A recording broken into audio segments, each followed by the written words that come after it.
Muted. And doing training in Gd&t for about 15 years using our materials.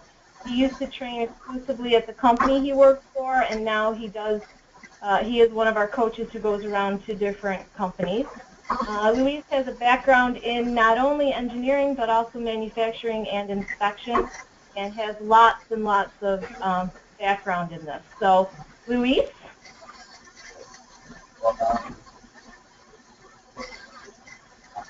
Oh, hang on. I need to unmute Welcome him. to Hey, this there you go, Luis. round. Go ahead. Oh, thanks, Wendy. Well, good afternoon, everybody, and welcome again to this Brownback session. Excited to do this, and I'm glad to see those of you that are attending. So this is the multifunctional design team that we're going to be talking about. And that can mean several things depending on the company that you're working, right, or with the company you're working at. I'd like to say maybe we want to call it today's multifunctional design team. If you switch jobs tomorrow, you may end up having a different multifunctional design team, which gets interesting from company to company, only because different companies are at different stages. Wendy, I'm hearing a lot of background noise.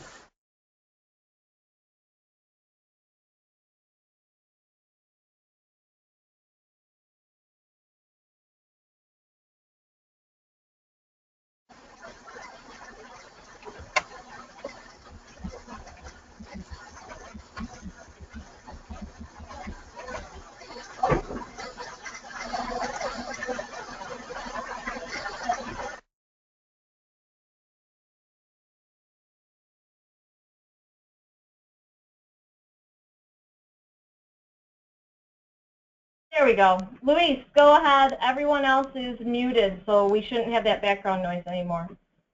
Okay, great, thank you. Well, like I was saying just a few minutes ago, I like to maybe call it today's multifunctional design team, only because today you may be working at one company, and if you choose to switch jobs maybe the beginning of next year, now all of a sudden that multifunctional design team looks a bit different, maybe has a different title, and so you don't quite understand what's going on, but we can understand the responsibilities of this multifunctional design team, and by understanding the responsibilities will help us zero in on what everybody is actually doing to ensure that the product truly does meet the design requirements or specifications on the actual drawing. So this multifunctional design team has one common thread, and that is the drawing. The drawing is a legal document, and that's one thing we need to understand. Many do not understand that this drawing could end up in court should something go wrong with the part, or maybe there's a life-threatening problem that occurs, and the main intent of the problem happens to be that there's something wrong with the design of the actual product. And I think many of you have heard about lawsuit after lawsuit about products being brought up in court, and all of a sudden you don't know why or what happened. You may have even been part of that design team, and you know you did everything right, so why is it all of a sudden a problem? Well, we want to talk about how to address this, and also how can we avoid miscommunication or maybe a misspecification on a drawing. The goal is to say what we mean. But with that said, does everybody understand the drawing? The common thread between the multifunctional design team is design. There's also production, and there's quality. And maybe we can say supply chain today, and I'll explain that one later on in the presentation. Well, we all have a target to hit, but does everybody understand what that target is? Who is the multifunctional design team? And do they understand the goal? And do they understand the rules? Well, I'll answer the second question, and then I'll answer the other two later. Do they understand the goal? Well, many of you have heard the phrase or the words, hey, just get her done. And that usually means just we have a deadline, or we have a launch date that we need to meet. We're going to get there and do it in such a way that we just get it out the door as soon as possible. Well, that can be good or bad, right?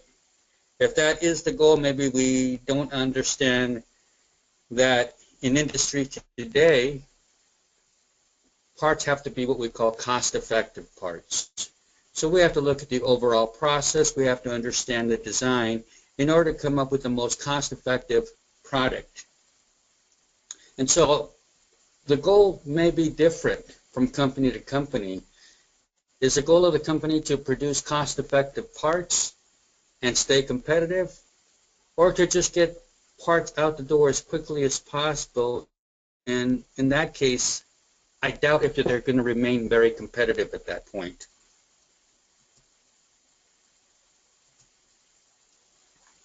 So the multifunctional design team includes design engineers, quality engineers, there's designers, and there's inspectors. There's manufacturing engineers, and there's machinists. There's procurement, often referred to as supply chain. Every one of these groups have their specific task. So the engineer and designer, they assign tolerances. Therefore, they should have access to data, a database of process capabilities, and that's usually done by creating or gathering data from existing processes. Now, that's usually alarming to most engineers and designers that I talk to as I go from company to company training, only because they don't have access to that information. And at that point, I feel really bad because I feel like their hands are tied. The only way an engineer can design a product is by understanding what his limitations are, and those limitations being the amount of tolerance he has to work with. Often, today, because suppliers are selected globally, the engineer doesn't have access to the tolerances that he needs to understand, and therefore it's left up to procurement. But the engineer does perform allocation and analysis. In other words, he allocates the tolerances, then he performs an analysis to ensure that the part is going to actually function. Now, that's another topic, of course. When I talk about analysis, we want to ensure that when a part goes together in the assembly, that it's truly going to function. Now, if a tolerance stack analysis has not been performed, more than likely there will be problems. I remember training at one company, and they were working on this one component, and I asked them how they had come up with their tolerancing scheme on their component. And I asked them if they could show me the mating component, and their answer was they did not have that opportunity, or they were not given the opportunity to look at the mating component. They were given just a list of design requirements, and so that becomes more of a challenge, and maybe even unfair at that point, because without visually looking at the part geometry and how the tolerances apply, it's very difficult to design a mating component. So here's an aircraft throttle pulley sector, and you can see that we have these cables, and we have this base with the pins, and we have a guiding arm. And if the tolerances aren't held correctly, we could say that there is going to be a problem. And I probably pray that I'm not on that plane on that day. Well, I know there's a lot that goes on in design today, and a lot of this is avoided only because people are really looking at what they're doing. They're paying attention. And the multifunctional design team is actually stepping in. In fact, I don't know if, those of you that are listening out there, if you've ever been or felt like you weren't doing, or you're doing more than your job description. In other words, if you're in quality, you're having to maybe look and analyze tolerances and figure out the design. Maybe if you're in procurement, you feel like you're having to dig in a bit deeper than you should because of problems out there in the field as you go visit suppliers. Or maybe you're an engineer that has to continually monitor quality only because it seems like they may not understand what you intended on your design. Well, when you look at all the questions I just brought up, you have to think about the overall process, and you have to think about the team. We have quality, we have inspection, we have engineering. There has to be a collaborative effort in order to be successful today. So quality and inspection, they look at a drawing, and here I have given you two examples. At the top you can see one with these plus or minus tolerances, and here at the bottom lower right-hand corner here, you'll see that we do have some geometric tolerances here. We've identified a datum feature, and we've located the diameter 20. And so this lower example here in the lower left-hand corner, or right-hand corner, makes more sense.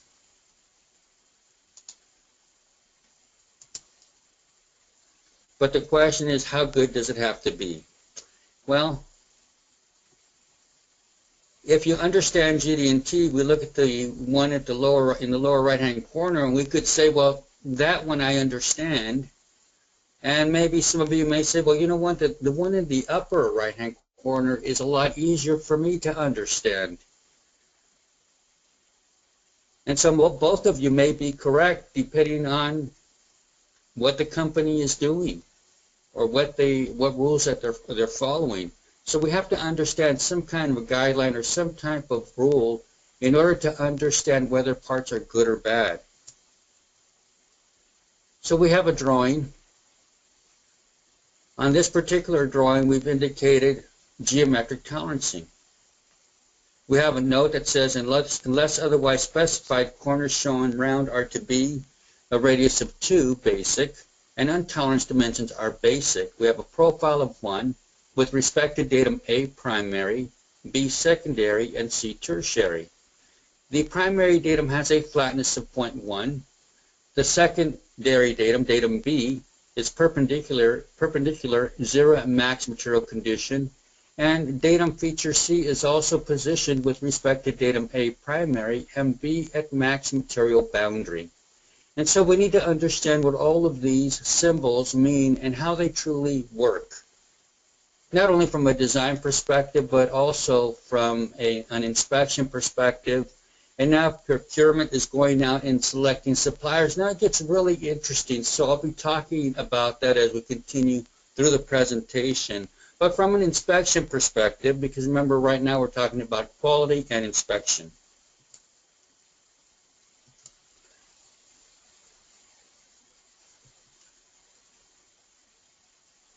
Well, inspection is going to provide a report at the end of the day. Oops, back up there. They're going to provide a report, and the report is going to indicate whether features are good or bad. Typically, what's done is you'll have these features, and they're going to be numbered, and they'll be listed on some type of spreadsheet, and the result will be recorded. The number of features that are going to be inspected is also going to be based on a collaborative effort. Of course, at first, the 100% inspection is performed. That's where everything on the part is inspected. But moving forward, maybe we don't want to inspect all of the features. Maybe we want to look at the less critical issues differently. We have a quality engineer, and he determines the quality improvement or parameters by identifying statistical methods relevant to manufacturing processes. So he's looking at improvement, he's looking at parameters, he's identifying statistical methods that are relevant to the actual process, in this case manufacturing process. He establishes statistical confidence by identifying sample size and acceptable error and determining levels of confidence. And so that's important to understand. There's some type of statistical confidence that needs to be understood by the team, by the engineer, and also by the quality engineer, and also inspection. So by identifying the sample size, there's also going to be some type of acceptable error. And so at first you look at the word error and you say, well, wait a minute, we don't want error. That's not allowed. Well, we have to understand that parts aren't perfect. There's always going to be some imperfection. The question is how much of that is truly going to be allowed moving forward? And is it so bad that maybe the design needs to be looked at? Maybe some tolerances need to be adjusted before we actually launch the product, or before we actually go into manufacturing or mass producing the part. The quality engineer is also going to analyze the data by completing some type of hypothesis, some type of normal distribution and process capability. He may perform a capability analysis test. Again, that's based on a process. Then we have procurement. And procurement, we refer to them sometimes as supply chain. And so they identify the need. So we're going to start up here in the left-hand upper corner, and you'll see we're identifying the needs. There's going to be some specifications that are going to be written. Then we're going to choose a procurement method, and then we're going to prepare a solicitation of documents. Then procurement will award a contract or select a supplier. Now, this gets really interesting when you think about that, because I remember back in the day when we did not have maybe as what we think of procurement today. It was the engineer that went out and looked at suppliers and selected suppliers based on what they felt would work for their product. It's interesting today that procurement engineers will go out and select the suppliers depending on their background or experience. They may or may not understand geometric dimensioning tolerancy. In fact, it's pretty common to run into procurement folks that don't understand the drawing. And that may be shocking to folks out there listening, but I have talked to folks that do not understand how to read a drawing. We have a front view typically, we have a top view and a right side view. Those are pretty common views that folks understand in the industry based on what we call orthographic projection. When I talk about orthographic projection to some folks out there in the industry today, they do not understand what that means, only because they haven't been trained. And so when we do not get what we want at the end of the day, or when the products we receive do not meet the design intent, we need not be surprised. The cause of error is all because there's been a miscommunication, a breakdown in communication. We may have started... Luis? Yes. Jim Barry was making a comment, and I apologize if this is a little behind. Procurement common deciding factor, low bidder gets awarded the job? Oh, wow, great comment, Jim. Is this the same Jim Barry from Medtronic that I used? I think it is, yes. Oh, wow, great to hear from you, Jim. Well, Jim, you know, what a good comment. That is usually the case only because procurement does not understand Gd&t. So you're right. The award is going to go to the lowest bidder because procurement is trained to select the lowest bidder. That's pretty common in the industry, and as a result, again, we end up with parts that aren't are necessarily meeting our design intent. But great comment. Appreciate that. And so we do have a problem out there in the industry. And we could point the finger at procurement, and we could say, well, you know what? They need to understand what they're looking at. Well, if they haven't had the training, they're not going to understand what they're looking at and what the design intent truly is. I remember early on in my career, visiting contractors and suppliers and being told that parts would work, and they were interpreting drawings for me and telling me what they meant based on their experience and based on their tribal knowledge and the way they've done it for years. And I have to admit, I got fooled a couple of times, but you know what? You fool me once, you got me, but you're not going to fool me twice. But anyway, here's the thing. We really need to understand what these standards are that we're working to. It's so important for companies to understand what the group's responsibilities are. And so, Jim, you bring up a great point. And I also talk to companies many times, and I encourage them, please contact your upper management. Many times, upper management doesn't have a clue as to what goes on in the overall process, and all these groups need to come together. They need to collaborate.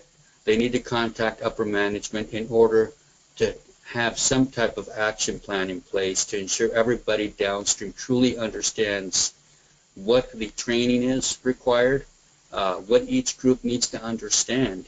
By the time we're done with the presentation today, you will have a good understanding of what to ask for and what to look out for moving forward to ensure that upper management does understand the needs of each group in order to launch a successful product, and not only that, a cost-effective product. When you talk about cost to upper management, that makes a huge difference. When you talk about cost-effective design, when you talk about leading the industry, there's only one way to do it, and again, that's with cost-effective design and good communication. The other thing procurement is going to do, they're going to seek and clarify and close the offer. So that's what they're going to do. And hopefully they're going to do it based on a solid standard and understanding of the specifications. They're going to negotiate the contract, and then they're going to manage the contract, and then they're going to evaluate procurement. The team must understand the rules. It's the bottom line. If they don't understand the rules, there's going to be a problem. In fact, there may even be an interesting relationship between folks at that point. So the rules, well, there's ASME standards, the American Society of Mechanical Engineer. We're all familiar with the ASME, or most are familiar with the ASME Y14.5 dimensioning and tolerancing standard. There's ISO standards. There's a series of 1101 standards for dimensioning and tolerancing. There's internal company standards. And then the list goes on and on. At the end of the day, the team needs to understand the standards that the company has chosen to follow. And not only the actual company, but also the suppliers that the company is using. This is absolutely crucial to the success of a product. Whether you choose an ASME standard or an ISO standard or an internal standard, everybody, not only on the company team, but also in supply chain, needs to understand what those standards mean. And that may involve, again, additional training.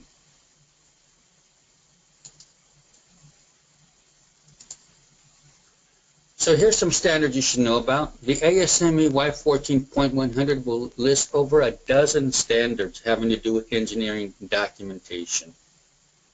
This standard is a key one that I like to recommend to folks, only because if you're needing to understand what you need within your company, whether you're designing mechanical parts, electrical parts, whatever it may be, there's a list of standards that you can go to and be selective. That doesn't mean you're going to adopt the Y14.100 and you're going to list all the standards listed there and that's what you're going to use in your company. That's not what that means. It means that you can adopt the ASME Y14.100 and be selective. Use the standards that truly apply to your discipline in manufacturing or engineering or whatever it may be. But there's four that I'd like to talk about. There's the ASME Y1441 standard, Y14.8, Y14.5, and Y14.43.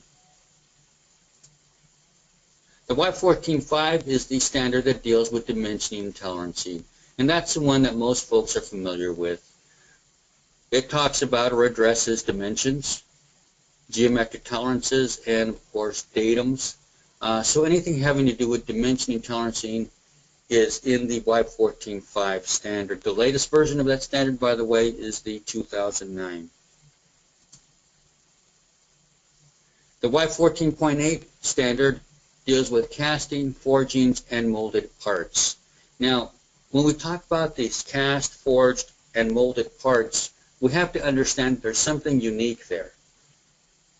And if some of you that are online right now, you may be familiar with some of these. When you have a cast or forged part, there's something interesting on those parts. They have draft.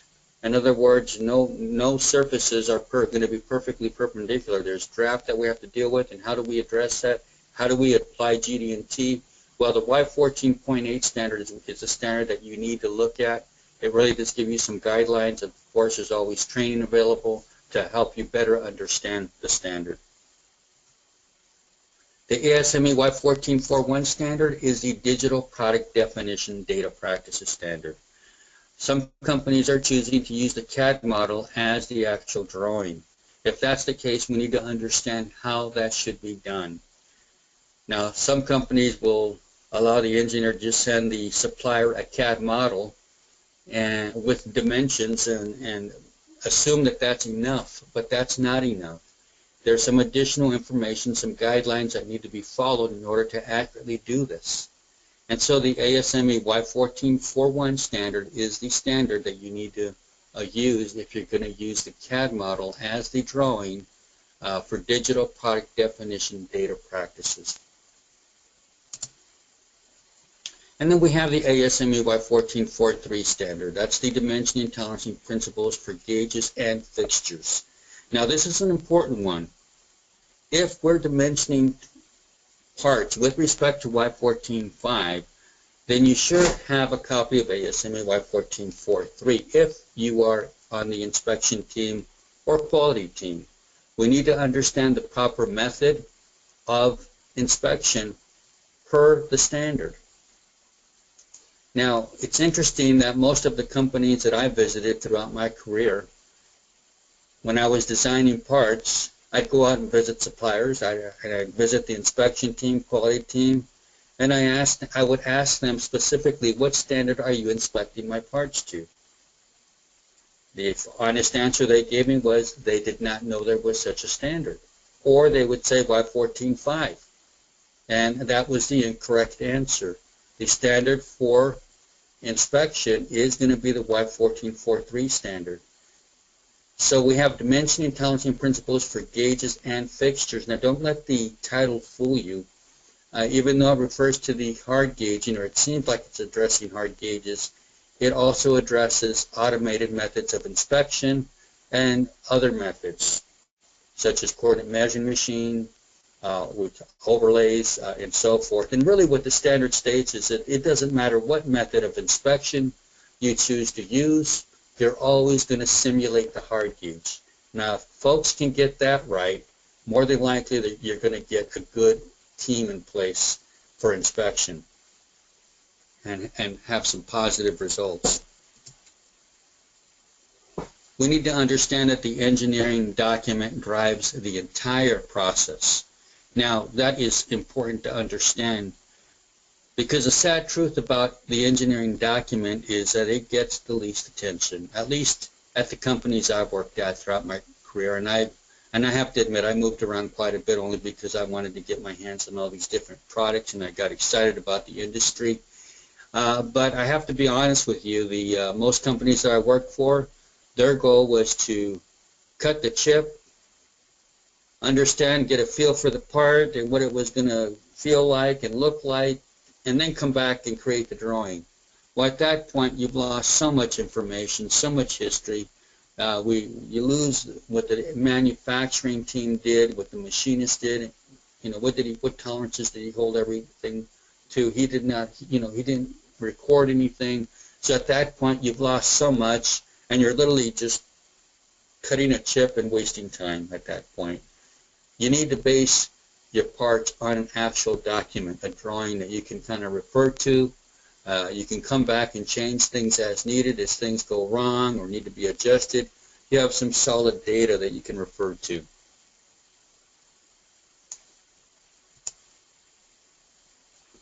So what happens if we don't understand the rules? That's always a good question. If we don't understand the rules, what's going to happen? Well, for most of you that are out there listening, you've probably already experienced this. There's a lot of interesting things that happens, interesting things that can happen. One of them is a lot of finger pointing goes on, only because folks that thought they understood what they were doing realized all of a sudden that they were doing something different than they were really asked to do. Or perhaps the standard has been misinterpreted. So if you look at these two parts, the one on the top, all the features have been located using plus or minus dimensions, and you can see the result. Because these dimensions are all plus or minus, it's an interesting thing that occurs. With Gd&t, you can see we identify the datum features, and here datum feature A is the primary datum that everything is going to be oriented to. We have a profile tolerance, and we have a position tolerance of 0.2 with respect to datum A, so everything has to fall within that 0.2 tolerance zone with respect to datum feature A to ensure that the orientation of the surfaces and features of size fall within their respective tolerance zones. However, on the top you can see that it gets very interesting when we try to locate features and with plus or minus tolerances and also control size.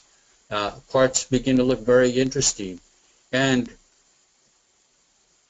another reason why most suppliers will love this method of dimensioning, where you have your plus or minus dimensioning scheme. Well, let me back up a little bit. Maybe not most, but some.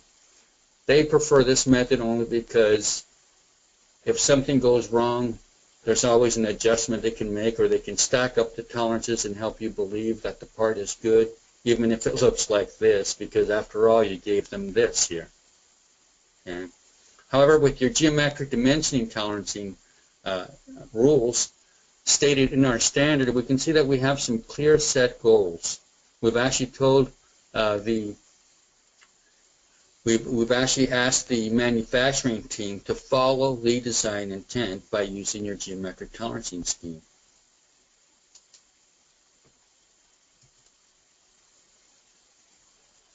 This is a legacy drawing, and it sounds like such a great thing, the word legacy. And really, I could say that, well, I guess I'd like to ask everybody out there, how many of you like working with legacy drawings? We don't have to all answer at once. In fact, I know what the answer is going to be. You probably don't care for those legacy drawings only because they're incomplete. This is a very old legacy drawing, and you can see here we have an interesting method of dimensioning here, fractions. I haven't seen that in a long time, but yet that's what we're seeing here on this drawing. Legacy drawings are typically not done to a standard. In fact, sometimes they even have may have missing dimensions. But for some reason, we talk to manufacturing, and we believe they understand the goal. But is it really a legacy drawing if we can get a part like this? Well, that becomes interesting only because when we go back to the drawing, we'll argue that everything should have been on that center line, and doesn't everybody understand that? And to be honest with you, I was even trained as a drafter and designer that, hey, these center lines locate features. In fact, a lot of the textbooks that are out there will indicate that, and that's not true. Okay? The standard states that these center lines do not locate features of size. And even though this is a design intent, we can talk about it all day long. At the end of the day, what's going to happen? Well, you're going to get exactly what you asked for. Not a good thing. Now let me go back to this drawing. I remember talking to an engineer, and he had a similar problem with a part. And again, he sketched up the part. He showed the manufacturer exactly what he wanted, and he says, can you guarantee me that this is what I'm going to get? Do you understand my design intent? Yes, no problem. That was the answer. And so the problem with that is that he had a discussion with the manufacturing manager, but not the guy on the floor actually doing the work. And so when it was all said and done, again, similar problem. This goes on time after time, again and again. Here's another example. Here we have a drawing. We have this plate adapter. And this is a really interesting drawing. You can see that we're even dimensioning the hidden lines here. So that's even incorrect per the ASME 14.100 standard, which talks about dimensioning the hidden lines not being allowed. Okay. And so here it says, what is the vertical center distance between the .250-28 threaded holes? Well, if we look at the threaded holes that they're referring to here, we have a 4-hole pattern. We have a 1 basic coming from the center line. And so we could assume that these dimensions here, because they're coming from the center line, that the whole pattern is centered. But remember, we're centering to a center line, not an actual part feature. With ASME 14.5 and geometric tolerances, we would be dimensioning to an actual feature on the part. So in this case, the 4-hole pattern could actually, as a group, maybe move up or down, or maybe not as a group, depending on the design intent. In other words, one machinist may come in and line up to this surface here and begin to drill the 4-hole pattern. Another one may align to this surface here, or maybe the bottom, and as a result of the tolerances and the stack up that occurs, you're going to get different parts. And depending on the machinist, for the first shift may come in and set up one way, the second shift another way. So again, we need to be consistently indicating what we want on the drawing.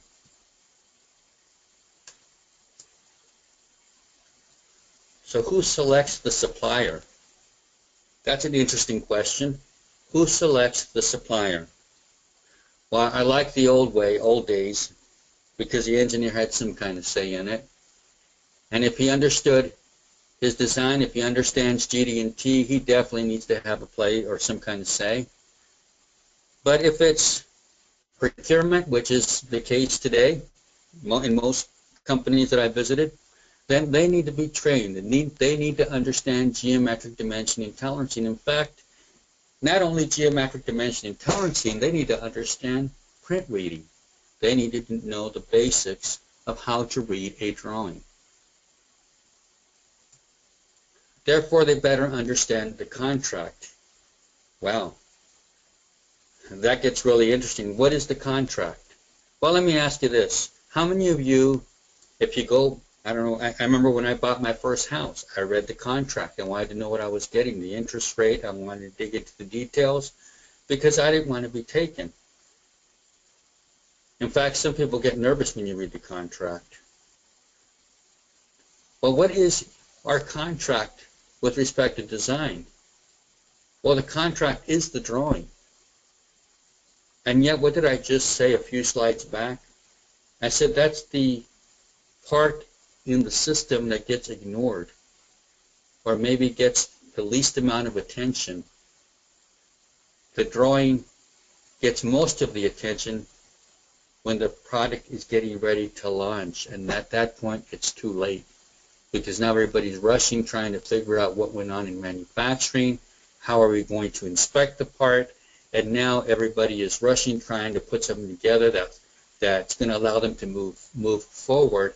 And as a result, things get rushed, and a misapplication of geometric tolerances, or maybe no Gd&t applies. In fact, some procurement engineers will choose a, like Jim Barry online just said, they'll choose to select a supplier that doesn't understand Gd&t only because they're going to get the lower price.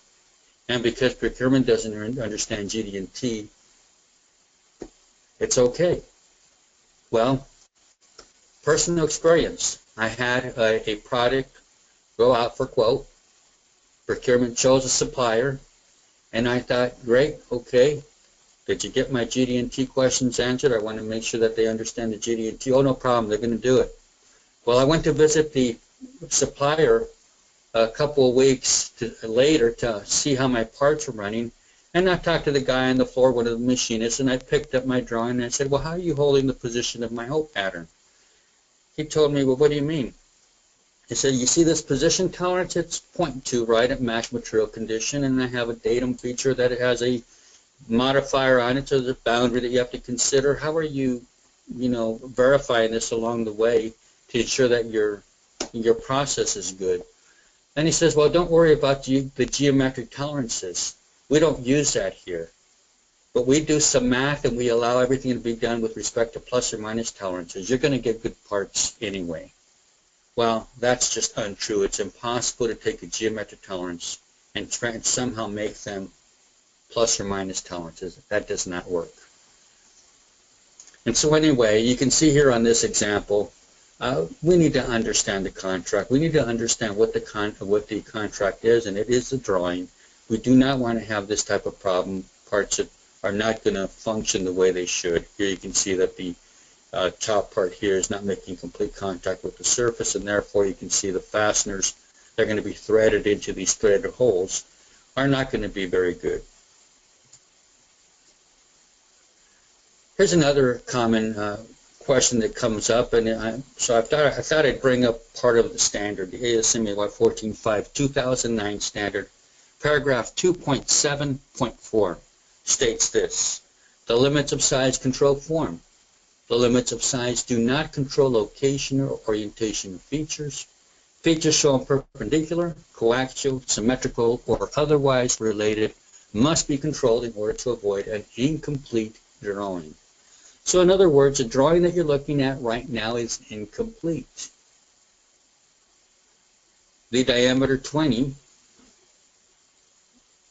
if I can get there, here we go, is the inner diameter. The outer diameter is 40, but because these center lines do not locate features, that means the inner diameter could be really close to that wall and be a good part, and yet that's not the design intent. And so we need to understand the standard, because again, many folks believe that center lines locate features, and that just isn't true. By adding geometric tolerances, you can see now we've located the outer diameter with respect to the inner diameter. The inner diameter has become a datum feature A, and we're positioning within 0.3 with respect to datum feature A. And now the drawing is complete. Of course, there's some other things you'd see. You'd see a reference to the standard, material, and so forth. Now, I'm not going to get into design right now, only because that's not what this presentation is about. It's about the collaborative effort. It's about the multifunctional design team.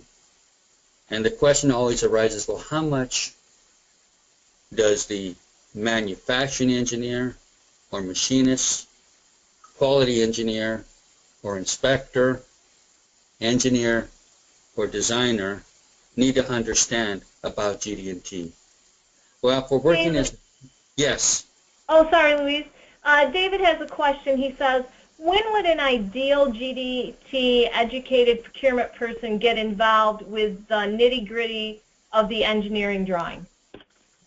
Yes, great question, and I'm about to get to that point right now. So you asked right on, your question is right on target here with what I'm about to talk about, and I'll answer the question. If I don't, please let me know. And so I mentioned the 3 common teams that are involved in that product launch, and I said there has to be a collaborative effort. And so if procurement is selecting a supplier will look at this drawing, for example, here. We have 2 drawings here, and I've given you just 2 features on this drawing that we're going to look at. We have 59.75 boss here, and a 60.05 diameter or hole that the boss is going to slide into.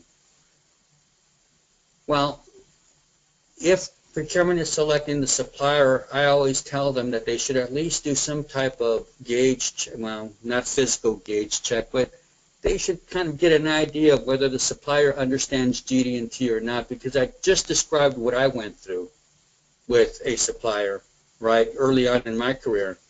And so they should at least ask the right questions. So the procurement person or engineer should go prepared, should be well prepared when he steps into a supplier to get a quote. What I mean by that is understand the design a little bit. Maybe have a discussion with the engineer and say, okay, what features are you really concerned about? And look at these, select a few features and understand the worst case. And so here we have a boss, right, and we have a 59.75 plus or minus 0.05 tolerance. So with respect to size, the worst case is going to be the largest size for that boss. In this case, that would be 59. 59.8 would be the largest size. With respect to the hole, the smallest size would be the worst case. So it would be your smallest size would be your 60 or MMC size. Well, if he doesn't understand Gd&t right, he's going to base the worst case just on size and not include the geometric tolerance. But you can see that if we include the geometric tolerance, that both of those end up with a 59.9 virtual condition or worst case boundary. Okay, so one of the things you learn in our training is that the worst case boundary for an external feature like a boss is going to be the geometric tolerance plus the geometric tolerance. So size tolerance plus geometric tolerance.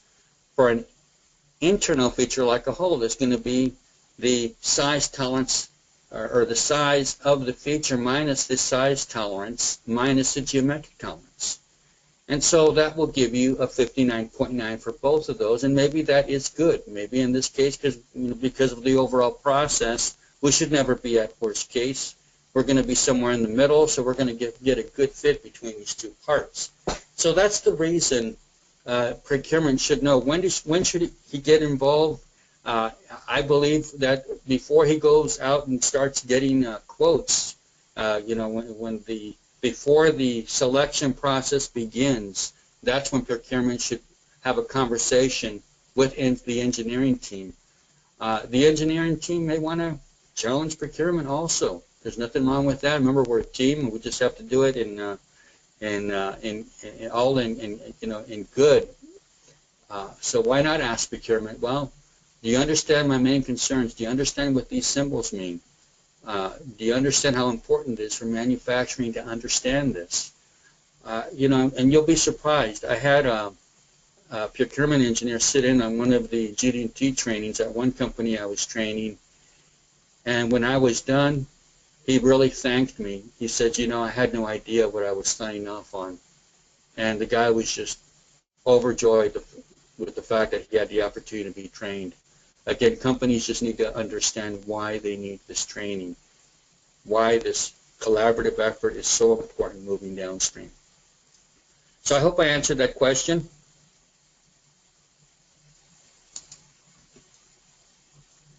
With that said, the standard does not stay the same.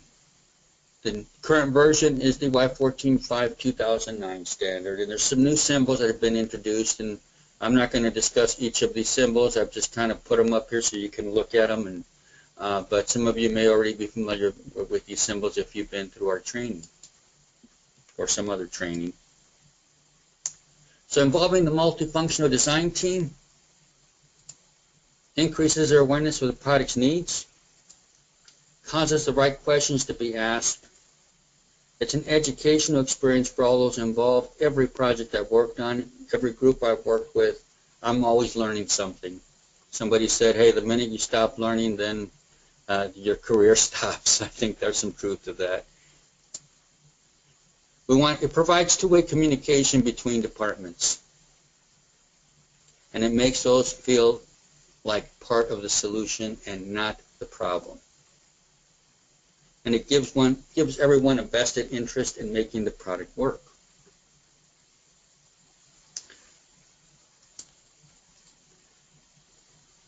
Well, that's all I have, but before I say thank you, I want to ask if you have any questions or comments.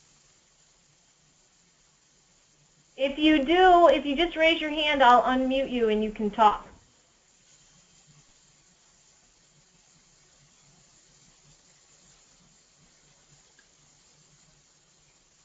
Well, if that's the case, I don't believe we have anybody. I'd like to thank everybody for attending today. And feel free to contact Wendy at Tec-Ease if you think of any questions after the presentation. John Hawk just raised his hand, Louise. John, I unmuted you, but you're going to need to unmute your phone at your end.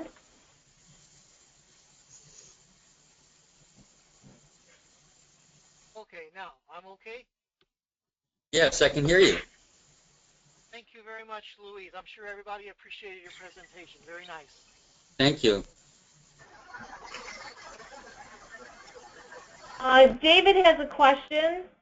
David, if you want to ask Louise, you can.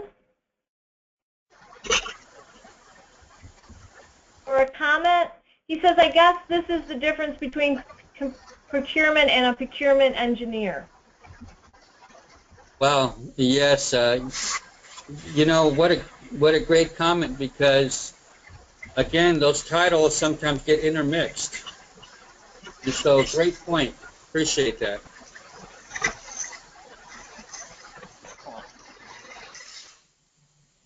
So Louise said to you guys, if you, John, do you have another comment? Your hand is still raised. Oh, okay. If anybody has any questions or comments, please feel free to email me. You all have my email address, wendy@techease.com. Also, you can submit questions through the premium site. And this recording will be available on the premium site if you have any questions and want to watch it again. I hope everyone has a wonderful Labor Day weekend and enjoys the last official weekend of summer with some nice weather and some family and friends. And I guess we'll say goodbye. Thanks, Wendy. Thank you. Thank you, Louise. Bye, everybody.